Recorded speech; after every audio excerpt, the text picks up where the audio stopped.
బీసీలకు BJP BRS అన్యాయం చేస్తున్నాయని ఫైర్ అయ్యారు మంత్రులు, కాంగ్రెస్ నేతలు.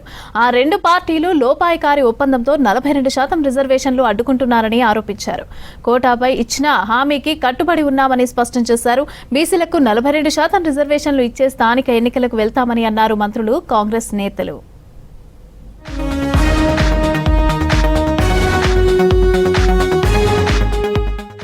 ఓబీసీలకు 42% రిజర్వేషన్లు కల్పించడానికి అన్ని ప్రయత్నాలు చేశామన్నారు డిప్యూటీ సీఎం బట్టి విక్రమార్క.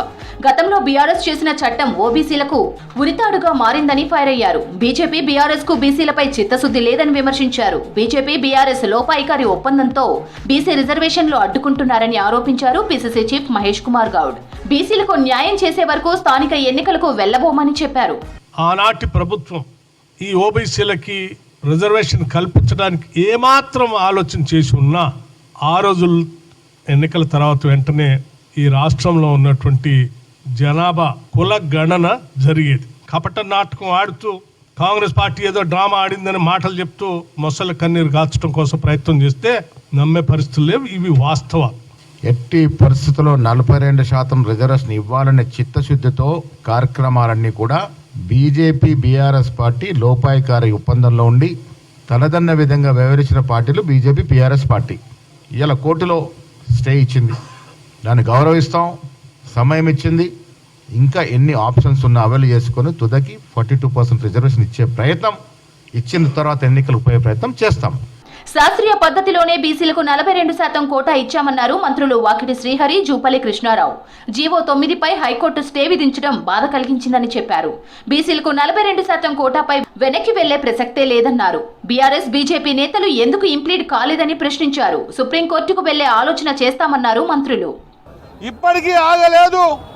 పార్టీ స్టాండ్ 42% బీసీలకు అయితే రిజర్వేషన్ ఇస్తామని చెప్పామో ఆ దాంట్లో వెనక్కిపోయే పరిస్థితే లేదు.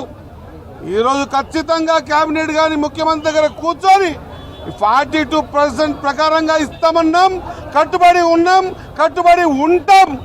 రాహుల్ గాంధీ గారి ఆలోచన విధానాలకు అనుగుణంగా గౌరవ ముఖ్యమంత్రి రేవంత్ రెడ్డి గారి నాయకత్వంలో ప్రజలే అంతిమ నిర్ణేతలు. బీజేపీ బీఆర్ఎస్ కేసీసీ వేయించింది బీఆర్ఎస్, అక్కడ ఆమోదించకపోయింది బీజేపీ.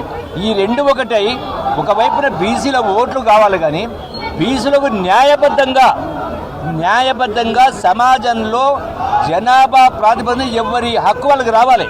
బీసీ రిజర్వేషన్లపై హైకోర్టు స్టే విధించడం దురదృష్టకరమన్నారు ప్రభుత్వ విప్ ఆది శ్రీనివాస్. బీసీ రిజర్వేషన్ల కోసం సీఎం రేవంత్ రెడ్డి, కాంగ్రెస్ ప్రభుత్వం చాలా ప్రయత్నాలు చేసిందని చెప్పారు.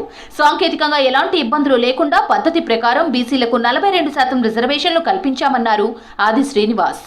ఈ తీర్పు వల్ల మేము తీవ్రంగా నిరాశ చెందుతున్నామన్నమాట ముందుగా చెబుతూ, ఓవైపు కేంద్ర ప్రభుత్వం పట్టించుకోలేదు మమ్మల్ని, మరోవైపు గవర్నర్ గారు కూడా మమ్మల్ని పట్టించుకునే సందర్భంలో రాష్ట్రపతి గారిని మా ముఖ్యమంత్రి రేవంత్ రెడ్డి గారి నాయకత్వంలో కలుస్తామంటే కనీసం అపాయింట్మెంట్ కూడా ఇవ్వని సందర్భంలో ఈ రాష్ట్ర ప్రభుత్వం చేతుల్లో ఉన్నటువంటి అన్ని లక్ష్యాలను ఒకటి తీసుకొని ముందుకు పోతున్నటువంటి సందర్భం బీసీ సమాజం గుర్తించిన వేళ బాధాకరంగా ఈ సందర్భంగా భావిస్తూ, అయినా మేము న్యాయ పోరాటాన్ని ఆపమనే మాట ఈ సందర్భం చెప్తూ, బీసీ రిజర్వేషన్లపై కేంద్రం సహకరించకపోయినా, గవర్నర్ పట్టించుకోకపోయినా, ప్రతిపక్షాలు కలిసి రాకపోయినా సీఎం రేవంత్ ఒంటరి పోరాటం చేశారన్నారు ప్రభుత్వ విప్ బీర్లా ఐలయ్య.